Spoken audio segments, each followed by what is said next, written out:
네, 성경의 20번째 인물은 느헤미야입니다. 소망의 씨앗입니다.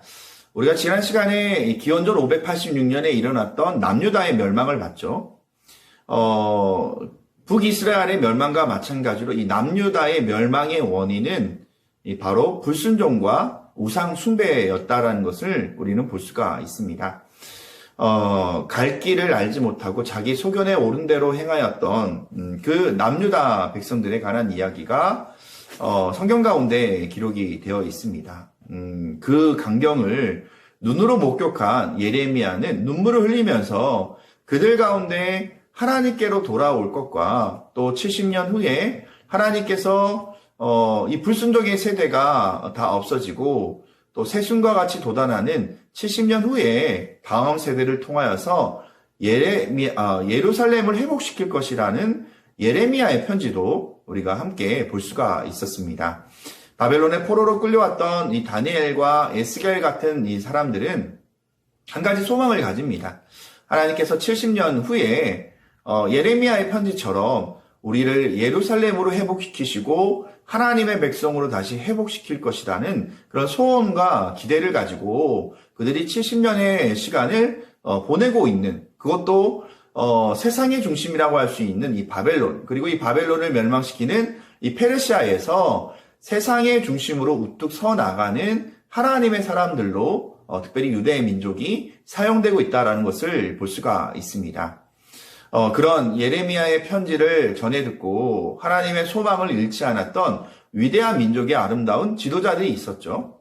다니엘과 에스겔 같은 지도자가 있었습니다.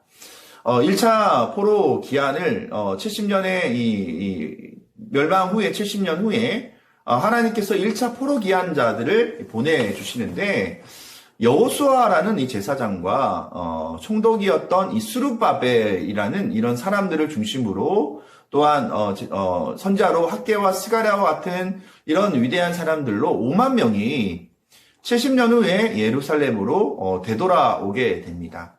1차 포로 기한한 이들은 황폐한 예루살렘을 보고 눈물을 흘릴 수밖에 없었습니다.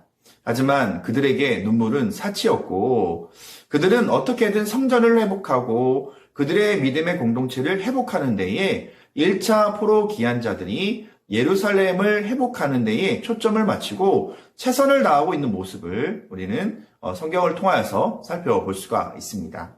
또한 학개와 스가랴는 성전, 작게나마 건축하고 있는 이 성전이 14년 동안 중단되었을 때에 하나님의 소명을 가지고 우리가 우리의 집을 먼저 건축하는 것보다 하나님의 집, 이 성전을 건축하여 예배 공동체로 회복하는 것이 중요합니다라고 학개와 스가랴와 같은 선지자들이 이스라엘 백성들을 독려하는 모습도 우리는 1차 포로 기한을 통하여서 살펴볼 수가 있습니다.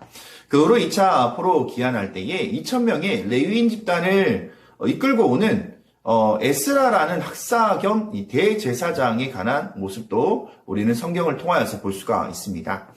5만여 명이 1차로 포로 기한을 하였지만 그들의 마음에는 우리가 성전을 지었는데 왜 하나님께서 우리에게 메시아를 보내지 않으실까라는 걱정과 염려가 5만 명 가까이 되는 1차 포로 기한자들 가운데 있었습니다. 그때 에스라가 제사장과 레위인 2,000명의 이 집단을 데리고 1차 포로 기한자들과 합류하게 되고 하나님이 우리를 진정 회복시키기 원하는 것은 영적인 부흥이고 하나님의 말씀이다라고 에스라 부흥운동을 일으키는, 그래서 2차 포로 기한 때 에스라가 2,000명과 함께 돌아오는 모습도 우리는 살펴볼 수가 있습니다. 그리고 마지막 3차 포로 기한하는 5만 명에 가까운 사람들은 느헤미야라는 사람이 이 5만 명 가까운 사람들을 예루살렘으로 데려오게 되는데 사실 이 느헤미야는 그 당시에 페르시아에서 왕의 측근이 되는 그런 인생의 목적을 달성했던 사람이었습니다. 왕의 술 맡은 간원장으로서 왕 측근에서 왕에게 또 이 페르시아에서 요직 가운데 있었던 그는 어느 날 자신의 형제 하나니가 예루살렘을 다녀온 그 이야기를 듣게 되었습니다. 날마다 울면서 기도하였던, 예루살렘을 위해서 울면서 기도했던 느헤미야의 마음을 감동시켰던 그 동생 하나니아의 이야기를 들었을 때에 예루살렘이 해파가 되어서 그곳 가운데 성벽이 없고 이 공동체 가운데 노약자들이나 어린아이들이 맹수의 공격이나 혹은 외부의 침해에 의해서 무참하게 살해된다라는 그런 이야기를 그 동생으로부터 듣게 되었습니다. 그때 하나님 앞에 느헤미야는 간절히 기도합니다. 하나님, 저를 그곳 가운데 보내주셔서 이스라엘 공동체를 안전하게 지킬 수 있는 하나님의 사람으로 저를 사용해 주십시오라고 하나님 앞에 기도하고 나아갑니다. 그가 이 느헤미야가 페르시아 왕에게 그 이야기를 하게 됩니다. 페르시아 왕에게 자기가 예루살렘으로 돌아가고 싶다라는 그 이야기는 사실 죽음을 각오한 이야기였습니다. 하지만 하나님의 감동하심으로 말미암아 이 페르시아의 왕은 느헤미야에게 너의 나라, 너의 고국 예루살렘으로 가서 유대 총독으로 그곳 가운데 그 유대를 중건하는 책임을 맡기는 그런 일을 경험하게 됩니다. 느헤미야는 예루살렘에 들어오자마자 성벽을 재건하게 됩니다. 사실 낙담하고 포기하고 또 기득권을 유지하는 수많은 5만 명 이상의 이 예루살렘 공동체는 처음에는 이 느헤미야를 이해하지 못하였습니다. 하지만 강렬한 하나님의 사람 그리고 하나님의 부르심에 응답하는 이 느헤미야는 그곳에 있는 소중한 예루살렘 공동체를 통하여서 하나님이 세우시는 이 성벽을 52일 만에 중건하는 위대한 업적을 쌓게 되었습니다.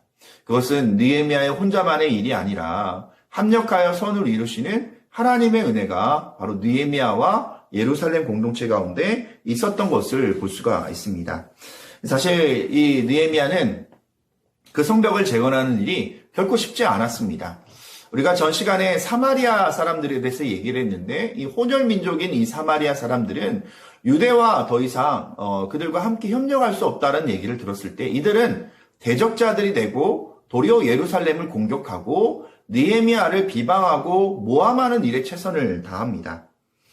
그 안에 이 성벽이 지어지지 않으면 공격을 당하는 그러한 때에 느헤미야는 한 손에는 공사를 진행하고 또 한 손에는 전쟁을 준비하는 그런 심정으로 52일이라는 정말 단기간에 예루살렘 성벽을 건축하여서 그 안에 이 성벽 봉헌식을 할 때에 하나님의 은혜가 감동되어서 그곳 가운데 150년 전에 잃어버렸던 눈물과 어려움과 힘없는 여인들과 어린아이들의 그 눈물이 이제는 기쁨의 눈물이 되어서 하나님을 찬양하는 아름다운 믿음의 공동체로 세우는 위대한 느헤미야와 같은 믿음의 모습이 바로 저희들 가운데 있기를 주님으로 축복합니다.